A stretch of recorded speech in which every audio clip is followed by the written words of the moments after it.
Police तर्फे हे आपण प्रेरणा उपक्रम एक आदिवासी मुलांसाठी सुरुवात केलेली आहे। या अंतर्गत मुलांना करिअर काउन्सिलिंग, त्यासोबतच काही आदिवासी समाजामध्ये जे गोंडूगिरी किंवा याच्या प्रकार असते त्याच्याबद्दल मुलांना सायंटिफिक माहिती देण्यासाठी TIFR चे एक रिटायर्ड सायंटिस्ट आलेले आहे, जे की एक्सपेरिमेंट करून त्यांना दाखवणार आहात की नेमका काही जादू किंवा हे नसते आणि फक्त सायन्स किंवा जे असे एलिमेंट आहेत त्याचा वापर करून हे सगळं जादूगिरी दाखवली जाते।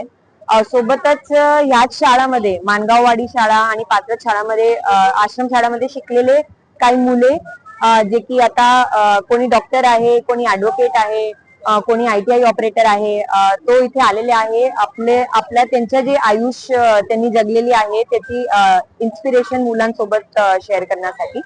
सोबतच एक स्त्री रोग तज्ञ आणि कायद्याविषयी तज्ञ पण याचा भाग आहे, जे की मुलांना त्यांचे जे हेल्थ इश्यूज आहे त्याच्याबद्दल माहिती देणार आणि कसं त्यांना कायद्याचं संरक्षण आहे, कधी त्यांना खतरेची धोक्याची वेळ आली ते पोलीस किंवा आपली जी दुसरी शासकीय यंत्रणा आहे त्यांना कसा संपर्क करू शकत, हे आपला एक उपक्रमचा भाग आहे।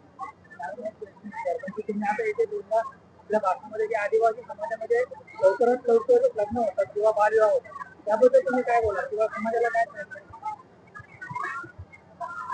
ऍक्च्युली काय आहे की महाराष्ट्रामध्ये किंवा आपले भारतात बाकीचे भाग पण बघितले, आता बरेच समाजमध्ये हे जाणीव किंवा जागरूकता आलेली आहे की लहान मुलांचं लग्न झालेला पाहिजे नाही, पण कारण आदिवासी समाजमध्ये जे पालक पण आहे ते पण गोरगरीब आहे, मजुरी करतात, त्यांच्याही शिक्षण झालेला नाहीये आणि ते एक ठिकाणी स्थायी राहत नाही। ते कामाची शोधमध्ये कधी कोळशावरती जातात, कधी वीटभट्टीवरती जातात, त्यामुळे जे मुले आहेत ते त्यांच्यासाठी लायबिलिटी आहे आणि स्पेशली मुली, आणि त्यामुळे जेव्हा लवकर तिचं लग्न झालं त्याची जबाबदारी त्यांच्यावरती नसताना जे पुढचे आहे समोरचे त्यांच्यावरती जाणार, तर थोडासा या अनुषंगाने बघितलं जात आहे।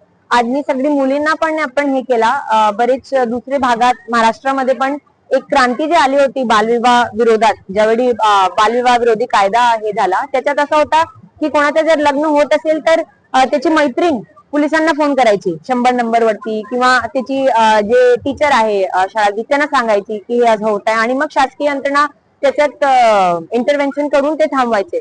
तर तशा प्रकारचं आपल्याला एक काम करण्याचा गरज आहे।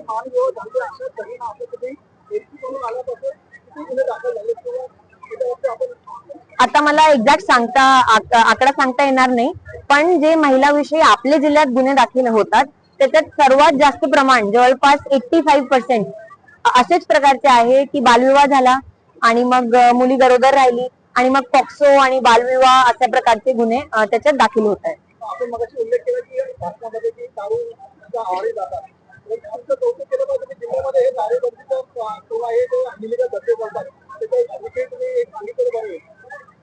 आपण सगळे प्रयत्नशील आहोत की कुठेही अवैधरित्या जे काम चालू असतात, दारू असू द्या, जुगार मटका असू द्या, हे चालू राहिले नाही पाहिजे। आणि शेवटी पोलिसांचं काम एक मांजर आणि उंदीर तसं असते, जर मांजर रिलॅक्स झाली मग उंदीर आपोआप वाढणार, पण जर मांजर थोडा ऍक्टिव्ह आहे तर उंदीर आपोआप म्हणजे पडत राहणार आहे। तर तशाच पद्धतीने आपला काम चालू आहे आणि याच्यात आम्हाला समाजाकडून पण सहकार्य मिळालेली आहे। कधी कधी असाही होते की खूप लुपून छपून डोंगरात जंगलात लोक करत आहे, तर त्याच्याबद्दलही लोकांनी आपल्याला माहिती दिलेली आहे गोपनीयरित्या, आणि त्यांच्यावरती आपण कारवाई करत आहोत। मी या ठिकाणी कौतुक करू इच्छिते की Neral police station incharge Rahul Varote, सोबतच DYSP कर्जत राहुल गायकवाड आणि आमची जे भरोसाची टीम आहे API स्मिता पाटील, त्यांनी खूप चांगला पुढाकार घेऊन हे ऑर्गनाईज केलेलं आहे। मागे काही इलेक्शन होते किंवा यामुळे आपला राहिला होता, ते हे खूप आग्रही होते की आपला एक कार्यक्रम करायचेच आहे। असा पूर्ण आपले जिल्ह्यात 13 आदिवासी आश्रमशाळा आहे। माझा प्लॅन आहे की दर महिन्याला एक ठिकाणी आपल्याला हे कार्यक्रम करायचे आहे आणि बेसिकली आपल्याला सॅच्युरेशन करायचे की कुठलाही मुलगा मुलगी राहता कामा नये, जे की आश्रमशाळाचा भाग आहे आणि तिथपर्यंत आपण पोहोचू शकलो नाहीये। आश्रमशाळाचा भाग एक आहे प्रेरणाचा, याचा दुसरा भाग आहे आदिवासी वाडीमध्ये जाणं। त्याची एक छोटी आपण सुरुवात केलेली आहे कर्जत मेडिकल असोसिएशनच्या माध्यमातून, तिथे मेडिकल कॅम्प घेण्याची। आता पुढच्या आपल्या जे प्रेरणाचे कार्यक्रम होणार आहे त्याच्यात प्रेरणा आश्रमशाळा सोबत आदिवासी वाडीमध्ये जे किशोरी सेक्शुअल हेल्थ म्हणजे अडॉलसंट सेक्शुअल हेल्थ बद्दल पण आपण समुपदेशन करणार आहोत.